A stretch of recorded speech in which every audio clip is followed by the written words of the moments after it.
What up? Welcome to Trainer Takes. Miles here. This is going to be a series where I talk about my unfiltered opinion on topics that I write about in my blog. I release a blog every Friday on my website, trainwithmiles.com. Go ahead and check that out. You can also sign up for my newsletter where you get updates on my new videos and my blogs every Tuesday. So go ahead and sign up for those too. But again, like I said, this is going to be a series where I just give my unfiltered opinion on the topics that I write about within my blog. And this week, it's glucose monitors. These are popping up everywhere. Social media, biohackers, even fastest marathoner alive, Eliud Kipchoge, wears one on his tricep. And I thought that was kind of interesting because do these devices actually have any legitimacy within the healthy population? Because these devices were originally created in the 1970s for people with metabolic diseases like type 1 and type 2 diabetes. And the whole purpose of this device is to help these specific people in this niche population avoid hypo and hyperglycemia, which means that they're staying in that healthy range of blood glucose levels. And it works really well, actually, very, very well for that population. And it's been a massive game changer for people with metabolic diseases to make healthier choices with exercise and nutrition to live healthier lives and stay within that little bubble. And so it's no wonder that these companies out there are saying, if it works so well for these people, then it must work just as well for healthy populations. We can make a buck off this. And so they're selling them and giving marketing dollars and all that. So that's why I wanted to write about it. And we're gonna talk about two topics in this video today. The first one is just for people who want to live longer and just be generally healthier and think, is this a good option to add to my stack amongst all the wearables out there and blood testing, yada, yada, whatever else out there. And then the other part is gonna be talking about athletes. Does this actually make a difference in my athletic performance? Whatever you wanna do, strength, endurance, whatever, we're gonna talk about that. Let's get into it. So for people that wanna just be generally healthy, personal opinion here, take this with a grain of salt, I think it's eyewash. And for those of you that don't know what eyewash is a baseball term that basically means bullshit. It's kind of dumb, it's kind of whatever, eyewash. I think it's eyewash. And the reason why I think it's eyewash is because the data you get isn't actually that applicable for everyday life. Here's what I mean. When you wear a glucose monitor, it's going to tell you in real time on your smartphone where your glucose spikes come and how far they drop. And then that's basically going to tell if you eat a piece of bread, your glucose spikes to 150 milligrams per deciliter, let's just say. And then it drops back down to 75 milligrams per deciliter 2 hours later. Great, awesome. What do you do with that information? Do you not eat bread anymore? No, bread's delicious. Why would I not eat bread? Or another example is oats. Oats are notorious for spiking your blood sugar.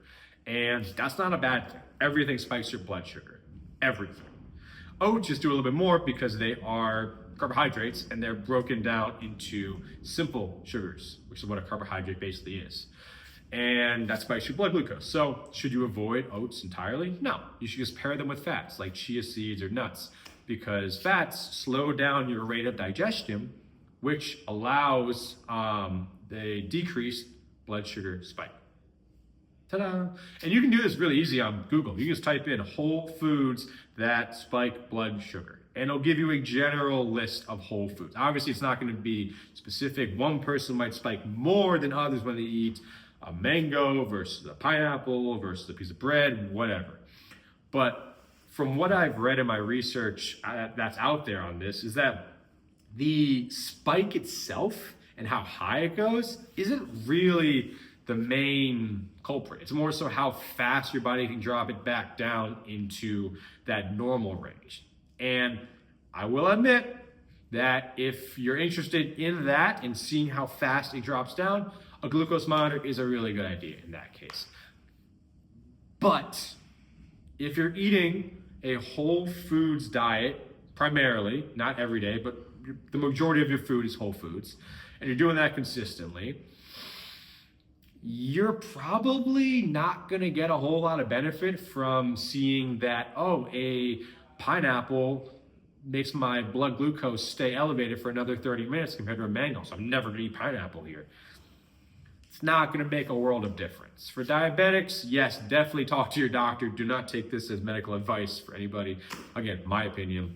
But I think the data that comes from a glucose monitor is just that. It's data. And data can be good, but data can also be noise. And this seems like more noise than it is good. Now, if using this glucose monitor allows you to incorporate more exercise, eat more whole foods, and switch over from a processed diet, because maybe you're eating a healthy-ish diet that you think is healthy, but it's consisting of like protein bars, protein powders, and like packaged foods and stuff like that. And you see from wearing the monitor that you're actually in that elevated pre-diabetic range, or your glucose is staying high for a longer period of time, and then you switch to a healthier diet, then I think it is a 100% good option.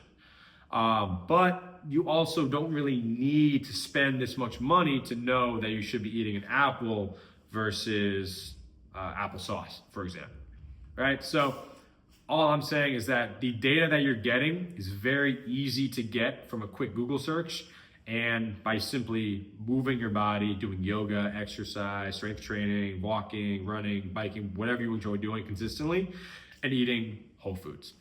So that's my take if you're trying to do it for longevity. Now, athletes. This is fun. So there's a small, and by small I mean very small, I probably can count on one or two of my hands, group of clinicians that hypothesize that there is this ideal glucose range that is optimal for performance. And let me be the first person to tell you, it's linked on my blog, so you can go on the references page on the bottom. So I'm not just making this up, I promise. This is bullshit. This is eyewash. There is no, to this date, right now, when this video is recorded, there is no evidence that suggests that if you are in a specific glucose range, that you will perform better. No, there is no evidence for that. So just throw that out the window. Now, wearing a glucose monitor will tell you how much your glucose spikes. Because if you're doing an endurance event like an ultra marathon or a marathon, you're gonna be eating fast digested carbohydrates, probably just raw glucose, honestly. It's the fastest absorbing and gives you energy. That's what glucose does, gives you energy. And when you're doing a race, especially a long endurance race, you're probably going to be in that hyperglycemia range, meaning above normal range. And that's just because you're ingesting straight glucose. Research has shown that running speeds also correlate to how fast you can metabolize that glucose and turn it into energy. And I'm assuming for people that are looking at these devices for performance, that you're not diagnosed with prediabetes and you don't have diabetes. So I'm just assuming that. If you have diabetes, talk to your doctor. But if you're a normal, healthy individual that doesn't have a metabolic disease and you're using this for performance enhancing, there really hasn't been any research to show that monitoring the drop in the spike of your glucose in order to enhance your performance does literally anything. And you may be saying, but I'm curious to see, oh, Miles, throughout my training and my diet, am I staying in that hypo, meaning below, or hyperglycemia range? And this probably is a bad thing. I should probably be able to be in the normal range. And this is a valid question. And actually, there was one paper that I found that's looked at this, and it wasn't even a published paper, it was just a white paper. It looked at four Swedish elite swimmers who looked exactly at this. And they found that they were actually hypoglycemic, low. And guess how long they were in that range for the whole week? 244 minutes. That equates to about 2.5% of the entire week spent in that range. That's nothing. That's very low, and really it shouldn't be a warning flag at all.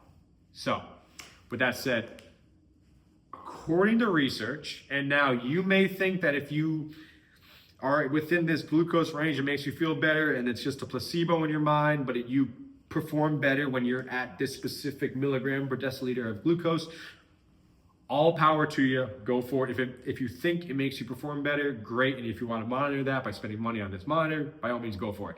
All I'm saying is the research that's out there, and as scientists, we need to look at the research to validate any claims that we're making. There is no concrete evidence that suggests that glucose in any way, or monitoring your glucose with these monitors, will improve your performance.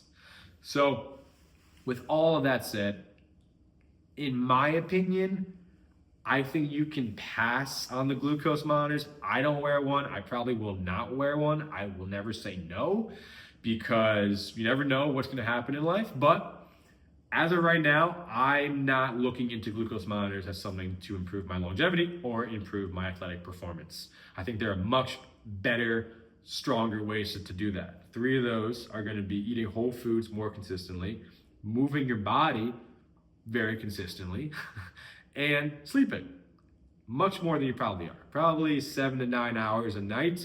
And if you even wanted to track your sleep, I'd say that would honestly be a better investment in your time and money than a glucose monitor. So, hope this makes any sense. Hope you enjoy watching. I'm gonna post these videos on YouTube every Monday. So hope you enjoy, and I will see you next week.